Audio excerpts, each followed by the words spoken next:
right, welcome to the 707 Hub, where students, ideas, and spaces connect, collide, and collaborate. I'm Patrick Monahan. I get to be the director here, and today's collision is with Sophia Lee. She has been an entrepreneur since her dorm room, which actually really wasn't that long ago, was it? But she's going to tell a story today about getting started as a student, and she now runs a handful of very successful ventures, a design studio, she's done some home renovations, and runs a really successful blog. We're here today because of a generous gift from Anna Spudich. The goal was to establish an entrepreneurial speaker series like this, where students are exposed to these stories and these journeys, and really the lessons learned, kind of the grit and the fortitude that goes into being an entrepreneur and figuring all that stuff out.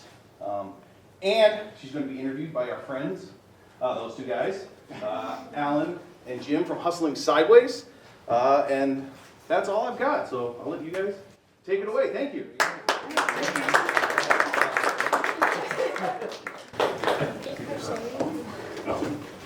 Right.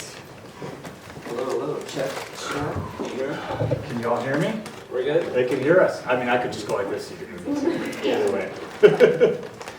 So hello everybody, I'm Allen Halas. I'm a music writer and I'm Jim Love, and I'm a keynote and motivational speaker and a podcast host too. yeah, we Funny how should that start works. saying podcast. Yeah, exactly. But we are excited to be here. This is our 5th time in the 707 Hub. This is an awesome space. We're not just saying that because we're here. This is something, Alan and I talk about this a lot. We wish we had this as students, frankly, and it's a real gift to be here. And I know you guys all use this for a number of different reasons. And it's all about entrepreneurship, an old wooden ship, entrepreneurship. And Yes. we're excited to do that. I And realize that movie might be older than like. that's fine. They don't need to know that. Well, anyway. That's fine. We're thrilled to be here for the Spudich Speaker Series, and we're thrilled to have Sophia Lee here. So, welcome. Thank you. We don't have a clap track. We don't. I should make sure my mic's on too, just so. Sound check. There we go. I think you guys got it. Yeah, I'm sure it's fine. Sophia, thanks for being here. you. Give us a little bit about your background and kind of, growing up, where you grew up, kind of thing, Okay. and how that eventually led you to Marquette. Okay, well, that's a very wide, wide range. So I grew up in Cedarburg, so I'm local to the Milwaukee area. I went to Cedarburg High School, and I always knew from, even when I was in high school, that I wanted to do something with interior design. I would watch HGTV, and I was just like I always had an interest in that. And so then when I went to college, I knew I wanted to start a design firm, but I wasn't sure exactly how I wanted to go about it. Do I actually want to major in interior design? Do I want to major in something else? So I started by going to lacrosse, and I was there for 1 semester. I studied marketing there because I was like, okay, in my head at the time, which obviously I've learned so much, so I probably would handle it differently, but in my head at the time, I was like, I know what I like from an interior design perspective, but the business route is something that I don't know yet, so it'll be better for me to major in some type of business, marketing, whatever, and then I'll just pick up the interior design. I ended up, me personally, just did not like lacrosse. It was not for me, and so I was like desperate to get out, but I knew my parents were going to be like, there's no way in HELL that you're leaving school. So I had to come up with like a good way to do it, and so I started applying for internships, and I applied for Nate Burkus, which I don't even know if any of you know him, but back in the day, which I feel like I'm too young to say that, but seriously, like he was a really known thing. He had a show, he had lines at Target. Applied for the internship. I was a freshman, never thought I would ever get it. I ended up getting it, and so I was like, this is perfect. This is my way out where my parents won't think I'm crazy. And I also am able to explore something that I actually want to explore. So I basically dropped out of school for the 2nd semester, went to Chicago, did my internship there, decided there that I do want to take the interior design path, and that was the first time in my life where they would have meetings just to discuss dining room tables. And it was a very serious conversation. We have that at our house often, but it's Oh, yeah, not no. me leading it because I don't know The anything back about and that. forth that we have, that's our second podcast. Is That's right. Dining Room Tables Quarterly. That's right, of course. I mean, it was actually like comical seeing just how serious everything was, but it really did show me like this is what I want to do. So after that semester, I decided that, okay, lacrosse is for me. I do want to do something in interior design, so I ended up majoring in interior architecture. I paid for my own school, so I had to be strategic about it. So there was a combined program with Concordia and Maya where I could graduate with an interior architecture degree, but I was able to get a lot more money from a private school. So I did my minor for marketing at Concordia and then my major for interior architecture at Maya. So I went in between the two schools, which was quite the experience because I really got two completely different environments. And then I don't know if you want me to leave, because this is about the time where I started. Sure, yeah, I mean, that's kind of, I think, let's start there with that point that really kind of kicked things off for you with your dorm rooms. Yes, okay, so then this is where the businesses actually started. So going into, it was like a week before I moved into my Concordia dorm room. And I knew I wanted to have my own interior design firm. So I was like, what can I do right now that's going to get me to that end goal of interior design? And I didn't know enough to go and start a blog on actual home decor. But what I did know is that when I went to school, I wasn't thinking about the classes I was going to take. My friends were thinking about the parties they were going to attend. I just wasn't. What I was thinking about was how I was going to decorate my dorm room. And I knew, it sounds stupid, but that's amazing, though. You know, yeah. Well, I don't know. Like, I think I just got really lucky in this thought process because I didn't understand exactly what I was onto at the time. But I knew that if you cared about your dorm room, you were eventually going to care about your apartment, and then eventually you were going to care about your home, which would lead me to that end goal of the home. Sure. And I also knew that you spend a lot of money when you move into college, and parents buy a lot of stuff for your dorm room.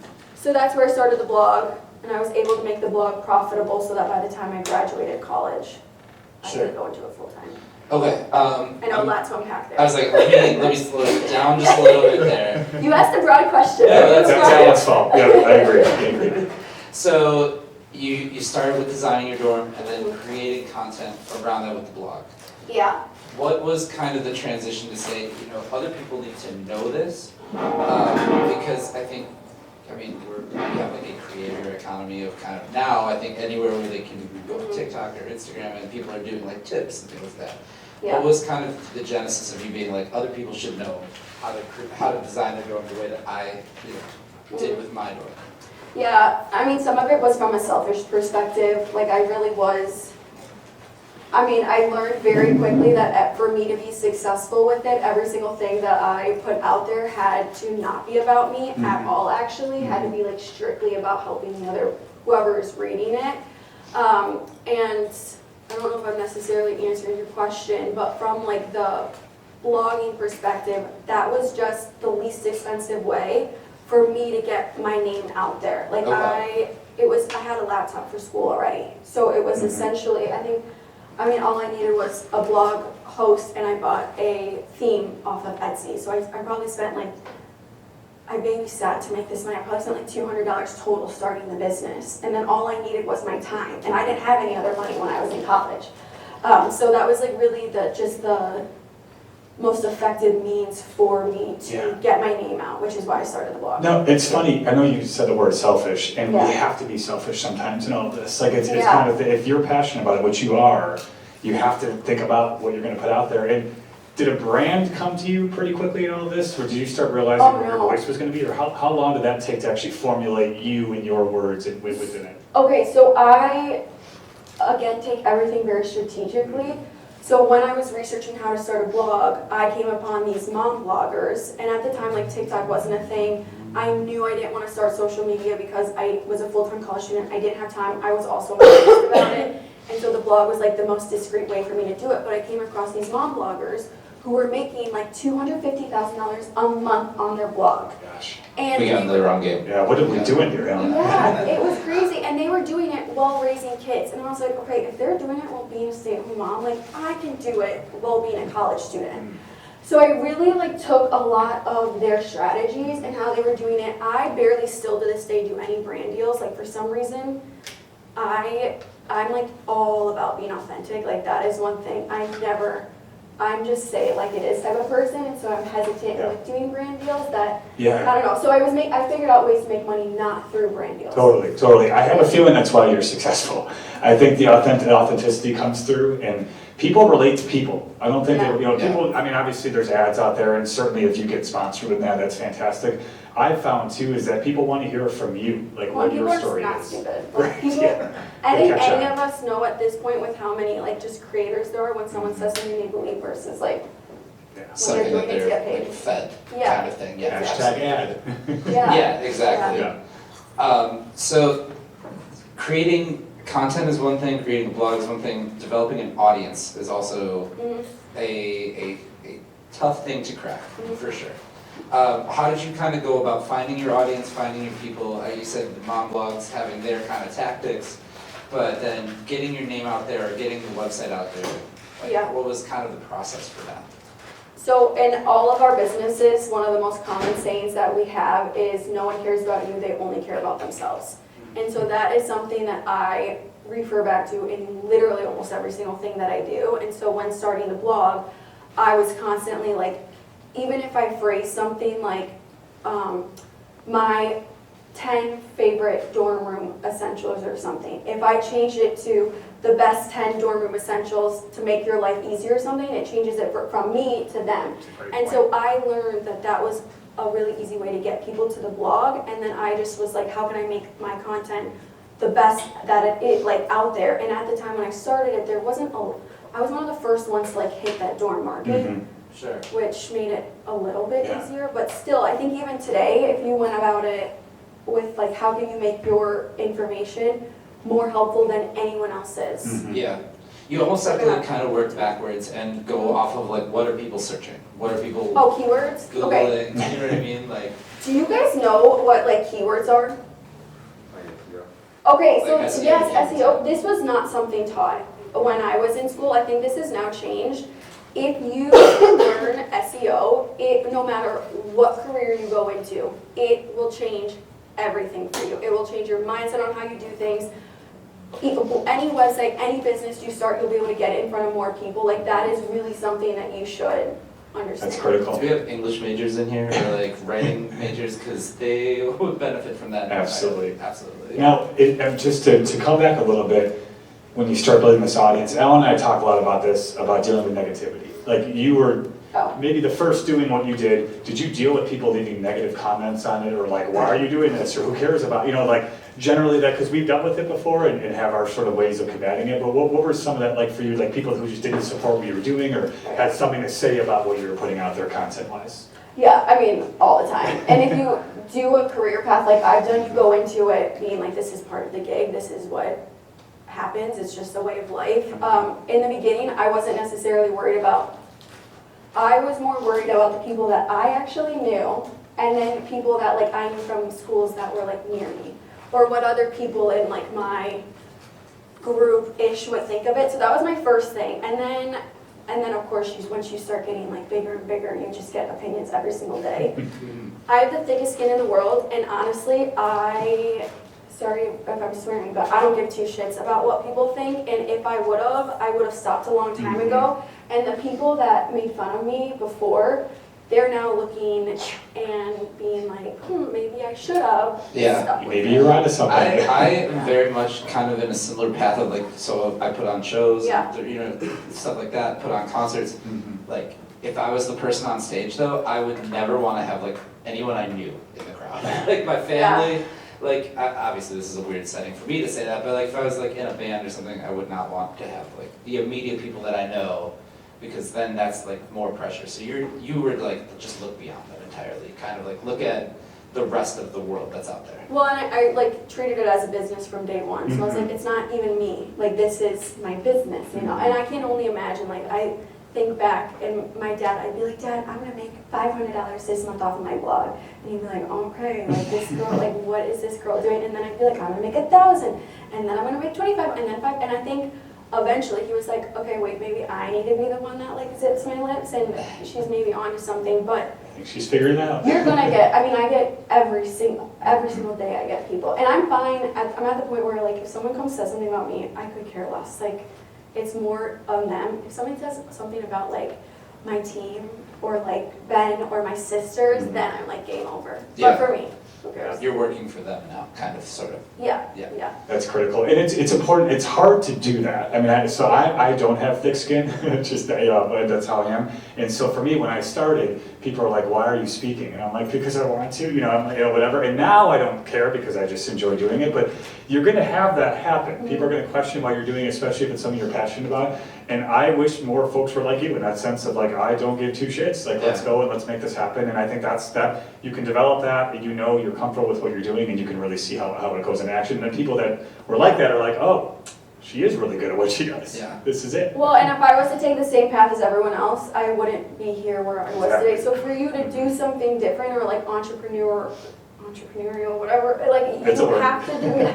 Can't say it. You have to do it different than other people. And anytime you do something different, like you're gonna get 100%. feedback, whether it's good or bad. Yeah. Sure. So talking about starting this from your dorm room Mhm. and time management, yeah. being a college student with all the demands, and I'm sure most of this crowd knows that, how did you do that? How did you pull it off? Did you just find free time to go do this at night? Was it in the morning? Do you have a schedule set? Were you sort of free, Oh, yeah. free flow? How did that work for you?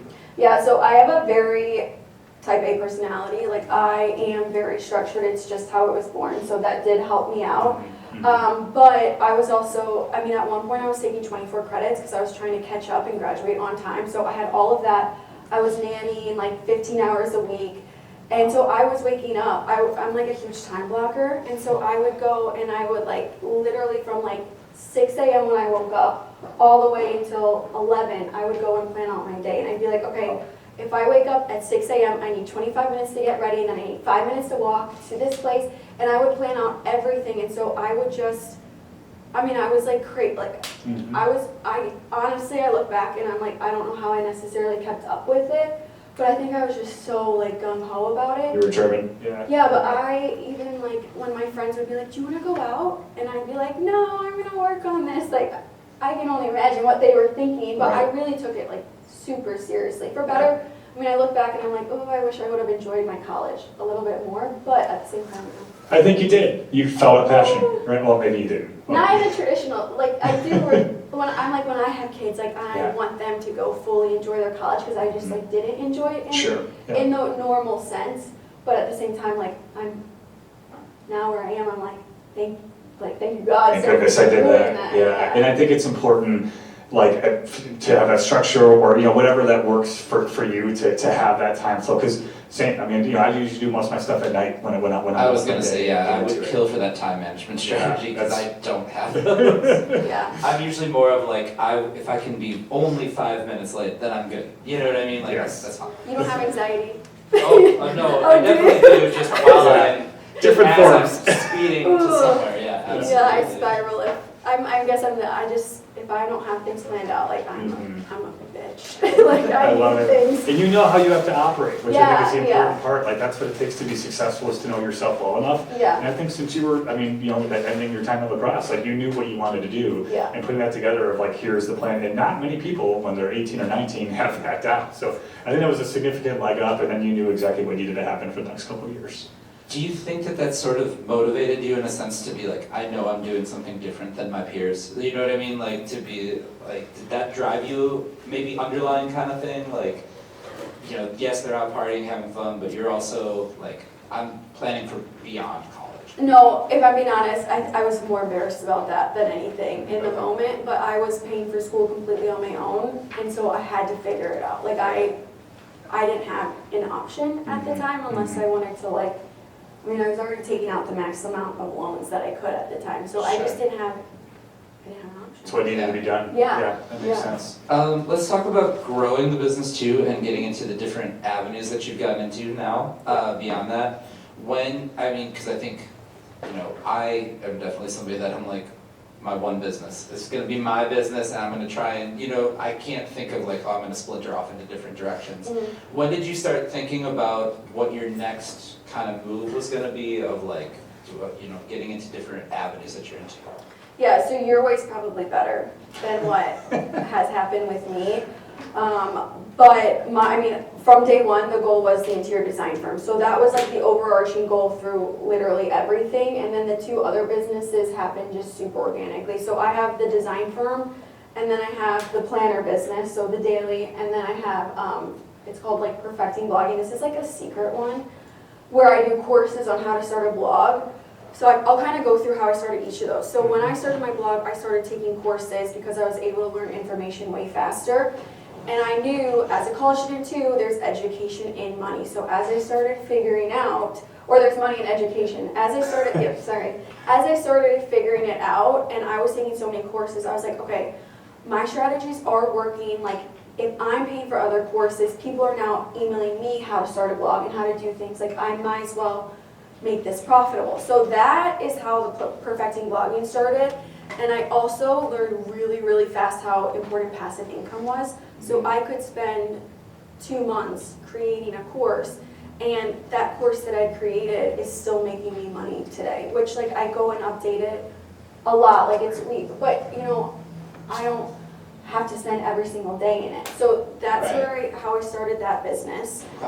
And then the daily, which is like the money maker of all of the businesses, was something that I never even anticipated to happen. Sure. So because I'm very organized, I've always been a planner girl, and I could never find a planner that had everything that I wanted. So on my blog, I would create like organization pages that I would use with my planner in itself. And I started putting those on my blog as a free download. And I could track like how many people were downloading. And I was like, whoa, like a lot of people are actually downloading these. Yeah. So I go back to too, I was like, okay, how can I like still be really helpful but make this like somewhat profitable since so many people are downloading them? So then I created, at the time iPads like weren't even like really a thing, they were just starting to be a thing. So I would just have it as a digital download. I charged $7 for these like digital planners with all of, they were my dream ones that I couldn't find, like it had every single thing I wanted in it. And then that would sell, but then like constant feedback, which like I would be the same way. It's like, I don't want to print all these pages. Like it costs me a lot of money to print these pages. So once I graduated, we then took that same template and created like the actual planners. I keep pointing right there because the boxes are right there. But I learned in that business the power of scaling. And I can, especially with social media, like for my design business, the only way we make money right now is us physically doing the work. There's only so many hours in the day, whereas we're the planners, I can go on my social media, or a video can blow up on TikTok, and we can sell thousands and thousands of planners. I mean, even like we, as a team, we take off from December 23rd to January 2nd every single year. Nice. And it was, Megan runs the planners over here now, but it was crazy. I mean, we sold out in that time, like in that 2 weeks when we weren't even working. Wow. We made majority of our money. So that, if you really want to make money, figure out passive income, or like figure out something that you can scale. Well, I think the key to that too is you recognize demand. And that's something that, I mean, is across the board, but you were able to see like, okay, people are downloading this. There's money in this somewhere, but you recognize that this is a product that's working. Yeah, and I didn't go into it being like, I'm going to sell these. Like I went into it going back to the how can I be as helpful as possible. They were free. I mean, I was just doing it. I knew they were helpful for me, so I was like, well, I'll put them out there. Yeah. And I just watched it and realized like, okay, wait, like this is actually probably even more helpful than I realized that it was going to be. Yeah, I think that's an underestimated trait, is to be able to recognize something that's working. And also, were there any things that you tried that maybe didn't work as well that you were like, okay, this is not where I should put my attention into then? Yeah, I have to say, knock on wood, there's. We got it. I really got to. Gotcha. Everything has gone like pretty smoothly so far. I mean, I'm still so new into all my businesses. I'm still so young that like who knows what's actually going to happen. I haven't had any major mess ups yet, but of course, I mean, I'm failing on things every single. We learned, like I have learned so much, and every single thing I've learned has been from failing on something or being bad at something. So even like for the planners, for example, like at first we were doing everything. We were wrapping all of them. We were shipping them out. We would write personal notes in every single one of them. We were taking high school students in and trying to get, oh my God. It's a lot of time. Well, it's so much time, and then they don't show up, and then people are getting mad at us because the planners aren't getting shipped fast enough, but we're like, it's literally us and like a small, like I don't think people understand that it's like 3 of us doing this. Yeah. And so then we moved on to a receiving warehouse that does it on its own. And the receiving warehouse shipped like 400 of the wrong planners to people. Oh. And so then like we have to go and that's where we have to like pivot and be like, okay, are we gonna give these people the planners? That's thousands and thousands and thousands and thousands of dollars of profit that we just lost. How are we going to keep these people on as customers, not make them mad? Like there's so many different. That's a significant decision. I mean, Yeah. It is. Yeah. And those To make at a young age too. Yeah. Of like, there's thousands of dollars here, but now we Yeah. have to. Yeah. How do you approach something like that? Where do you start? I mean, I'm actually, this is funny, I have the movie Elf in my head when they ship out the books and you Yeah. can't tell the last page, and yeah, anyway, if you've ever seen Elf, you should check it out. It's a puppy in a picture. Yeah, how do you go into that? What is Yeah. your mindset that you talk it over as a team to really, I mean, that's an intentional decision to make too. Oh yeah, okay, so I have like an amazing team. Mhm. Like so I value what they say even more than really what I value Mhm. I say. And so I really listen to them because they're the ones that are in, like they're the ones thinking about it all the time. Totally. But as a group, we always go back to like if we were the customer in this position, how would we want to go about this? And for a situation like that, you have to eat the costs. And so that's Yeah. where I would rather eat the costs and have a customer come to us over and over and over again in the future than for us to be like, sorry, we want this money right now and we lose them. That's And especially with critical. social media right now Mhm. too, like who knows when someone could go and You get blown up, post a yeah. video and then our whole, we have Yeah. to really, And that's such a brand, right? Like that's Yeah. the authenticity part of Yeah. it. Like you can't move forward with that kind of, Right. So that's to pivot and make a decision like that's significant, and that I'm sure that paid dividends is when people went along of like they're being honest. This is what happened, and Yeah. here we go. We're yeah, still and you're gonna have customers. mad people no matter what. Yeah. But at the same Always. time, we're trying to like, everything Minimize we it. try to minimize, Yeah. minimize it. Mhm. For sure. Growing the interior design too, you've got a house that you're flipping? So okay, I feel like I'm like word vomiting you, No, but no, it's okay. when I graduated college is when, so I already had the dorm room, like topic set up. I already was starting to get into the apartment topic, and I was at the point where I was like, all right, I'm ready to get into that home world. But I knew I wanted to do high-end renovations. How do you tell a client that you're gonna give a 23-year-old hundreds of thousands of dollars? Yeah. And I knew they just wouldn't. So I decided from the business that we were making, and I was paying myself like nothing. Like I kept reinvesting every single dollar that I could into the business. Sure. And I knew that we had this money set aside, we're making money, let's take that money, buy a house in our case, we bought it in Whitefish Bay. I don't even care if I make a cent off of the actual house. I mean, I didn't want to lose money, but I didn't care if we made anything off of it. Right. Breaking even is a Breaking goal. even was the goal, Yep. yeah, and I was like, this is a portfolio piece. I'm gonna show people what I can do, I'm gonna show them the scale at what I can do it at, my style, the high-endness of it, and from there, so we bought a house in Whitefish Bay, we did that whole process. It was honestly one of the hardest years of my entire life. Like I ended that and I was like, I don't know if I want to, like this isn't what I thought it was going to be situation. But we got all of our clients from that. So in that case, it worked. Right. But, so that's how we got into Yeah, it. well, it's funny because when I think of like house flipping, I have HGTV in my head and like a fun process, and I imagine that folks that don't know, like that's kind of all we've heard, like that has You to see like the 30-minute or the hour Yeah, you just condensed know what happens version, later. edited version I'm of it. thinking not Chip and the- Joe or like having Oh, fun yeah. and throwing, Yeah. whatever, hammers across the room. Yeah. But I can imagine the amount of just stress and work that is, and a lot of people don't know that. And to do Yeah. that is a really big business. Yeah, they don't really Yeah. show them like sitting there with like Don't the show plumbing top parts. breaking and Yeah. or the counter. The amount of things that could go wrong, right? Yeah. Oh my gosh, yeah. Yeah. Yeah. So that being a portfolio piece, so you're able to show that to clients. And I think another key part of that too that you said is reinvesting into the business. Mhm. I think a lot of people that have entrepreneurial ideas and want to grow their business, but they're also doing it because they want to be able to kind of like flex a little bit and be like, we made all this money, but check out, I was able to buy a watch because of this, or I was able to buy, a nice house for myself or whatever. Yeah. So was that always something that you kind of thought you were gonna do, or when did you kind of, I guess, take shape of like, I'm gonna keep reinvesting into this business and growing it because there's the potential for much more than just this one thing to pop? Yeah, well, in the beginning, all of my friends were in college, so we were all broke. So it was easy for me to just like, you know, continue going with that. And I also like kind of have had a path in my head that I was like, I have 10 years to build up this business, because in 10 years, I mean, I work like really crazy hours, and I was like, I don't want to be doing this when I have kids. And so, again, I'm like a cycle planner, so I was like, okay, I'll probably have kids at like 31.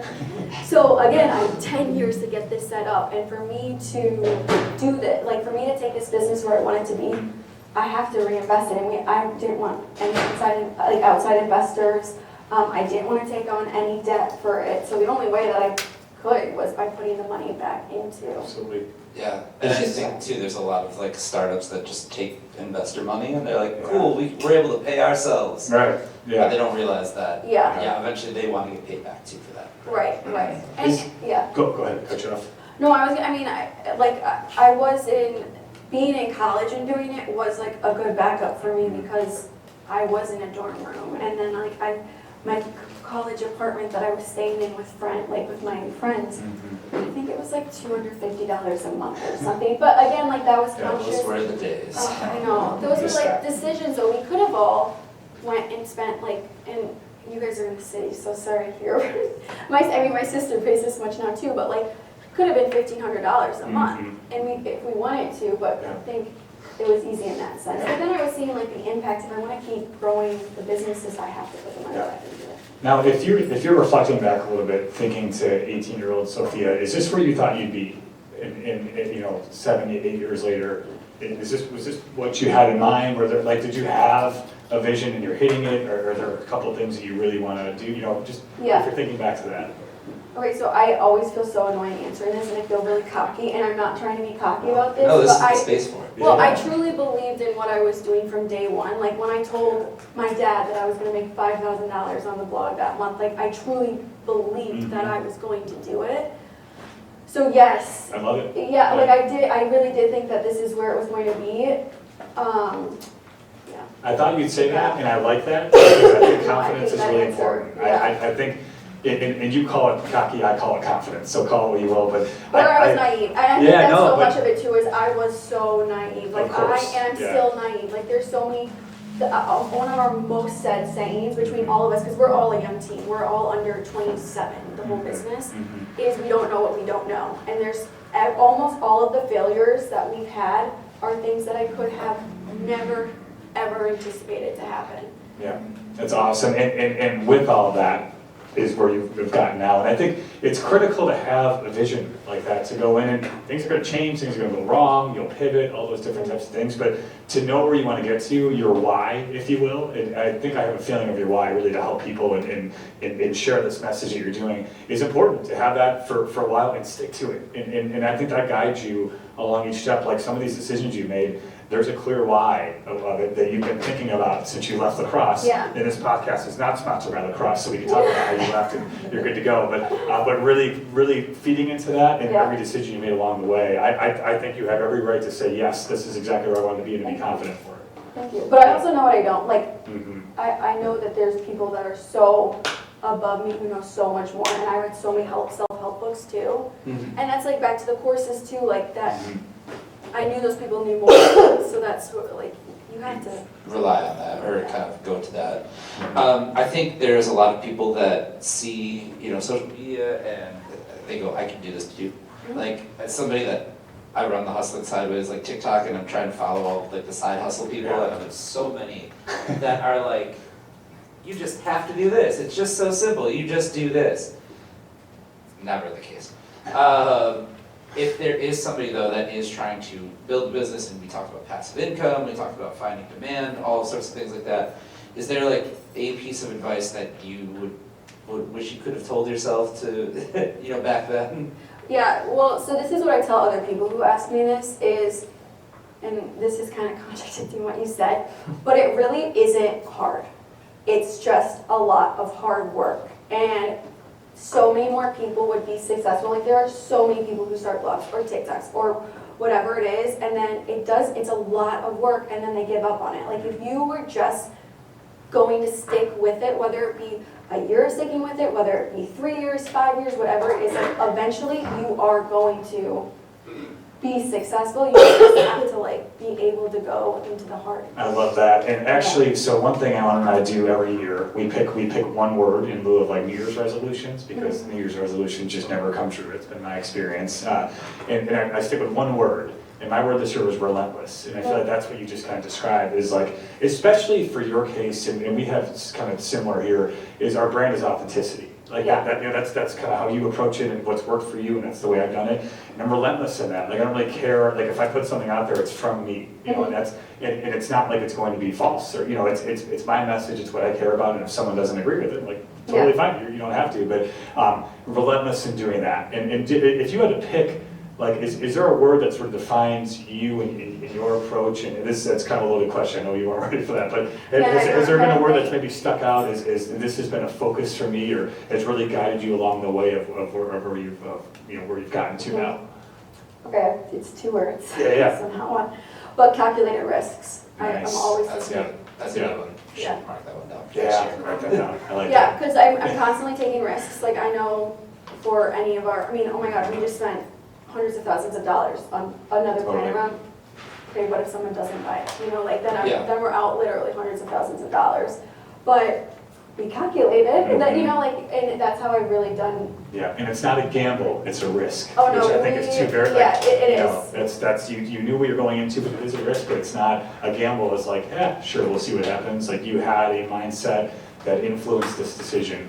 And yeah, it's a risk, and it could go wrong, but you are confident in doing that. Well, and I think like a lot of that too is with us investing everything, Totally. like everything has been my money, and so it's been more of like a pride thing where I'm like, okay, so what happens? What happens if this was to fail? Okay, like let's go to worst case scenario. Yeah. I go bankrupt. Okay, that is probably worst case scenario with the business. I'm 26 years old. Right now, I have no kids. Ben's laughing at me because he's, I have no kids. Like, okay, like that's a pride. Like who, my friends, like who do I actually care about showing that? So, Right. yeah. Do you have that to kind of lean on, that like, at the end of the day, I mean, there are bad situations, but you can see a goal and you can see how to navigate those sorts of things Yeah, too. like the worst thing's really not that. Yeah, and being fearless in it. Like just go. I always say like stop doubting, start doing. Yeah. Like if you like you're gonna have 100 doubts, but like try them. Oh yeah. In worst case scenario, bankruptcy, and that's okay. Peter Francis Like, Tracy. oh wait, Yeah, too right. around bankruptcy. Yeah. Well, okay, and if I go bankrupt, like let's just say, okay, Yeah. I go bankrupt, then what? I go get another job. Right, which by the way is I feel quite like we literally should- the worst thing that could happen. Like there's less worse thing, but Yeah, I oh agree. my That's gosh. it. I feel like we should knock on wood again, just to make sure. Yeah, I mean, Yeah, yeah. like, Ready guys, 1, 2, 3, yeah. yeah, there you go. There you go. Sophia, if people want to find the brand and they want to get connected with you and kind of learn more about what you're doing, where is the best place for people watching or everybody in the room? Where's the best place to go and find you and follow you at? Yeah, by Sophia Lee is like where everything is really at. I'm an open book, so please message me. Please, whatever. If you have any questions, reach out. I don't beat around the bush with anything, so. I appreciate that because I mean, like, I'm also dealing with like, I hate dealing with like corporate speak and like, you know. We'll circle back on that, Alan. Oh really? Yeah, corporate speak. Yeah. My calendar's up to date. That's my least favorite one. Like, is it? Like, I'm glad your calendar that you keep is up to anyway. Well, per my last. We'll talk about that on the next show. Yeah, no, I appreciate that you have a very straightforward approach to this sort of thing, and you're able to, I mean, lay it all on the line and be like, this is what I'm doing, and it's working for you. So, congratulations. Yeah. Thank you. Success. But yes, I'm very blessed. so. And we are the Hustlin' Sideways We podcast are. as well. Yes. You can find us wherever you get your podcasts. You can find us. We have Instagram, TikTok, Facebook, LinkedIn now, which is a new one. We're trying to grow. We're trying to be like professional. Is it working? I'm working on the corporate speak because of that. No. YouTube, all of the things. Also wherever you get your podcasts. Yes. Thank you so much for doing this. Thank you. And we'll see you next time. Thank you guys. I don't know if it's the Spudich Speaker Series. It's not Hustlin' Sideways. Well, I'm going to say keep on hustling either way because that's what they should do. Thank you all so much for joining us. Thank you.